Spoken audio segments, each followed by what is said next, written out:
کہ پہلی شرط یہ ہے کہ ایمان ہو، اخلاص ہو۔ اخلاص کیا ہے؟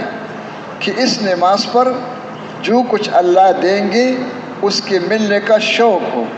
اور اللہ کیا دیں گے؟ سب سے پہلی اللہ اپنی رضا عطا فرمائیں گے، اور وہ سب سے بڑی نعمت ہے۔ وَرِضْوَانٌ مِّنَ اللَّهِ اکبر۔ اور اللہ جنت دیں گے، جنت کے نعمت عطا فرمائیں گے، دنیا میں کائنات کو مسخر کر دیں گے۔ اس نماز کے بعد جب ہاتھ پھیلا کر مانگا جائے تو اللہ پاک کو سب کچھ دیں گے۔ اس کا شوق اور اللہ کے وعدوں پر، اللہ کی طاقت پر، اللہ کے خزانوں پر یقین، یہ دو شرط ہیں۔ سب سے پہلی ایمان، اخلاص،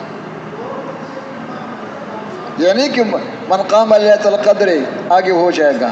من قام مشروط ہے کہ قام ایمان و احتساب، اور ہر عمل میں ہے، لیکن دروازہ نماز ہے، شروع نماز سے ہے۔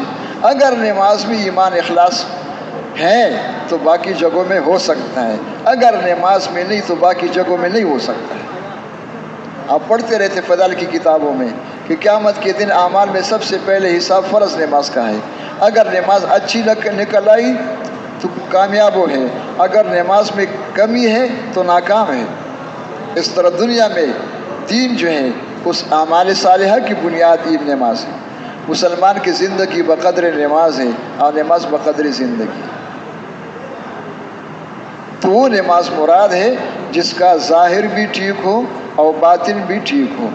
ظاہر سے مراد یہ ہے کہ نماز میں زبان، آنکھ، کان، ہاتھ، پیر، اعضاء، جوارح کا استعمال اس طریقے پر ہو جو طریقہ اللہ کے نبی نے بتایا اور سکھایا ہے، اور جو علماء ان کو اللہ جزائے خیر دے انہوں نے آسان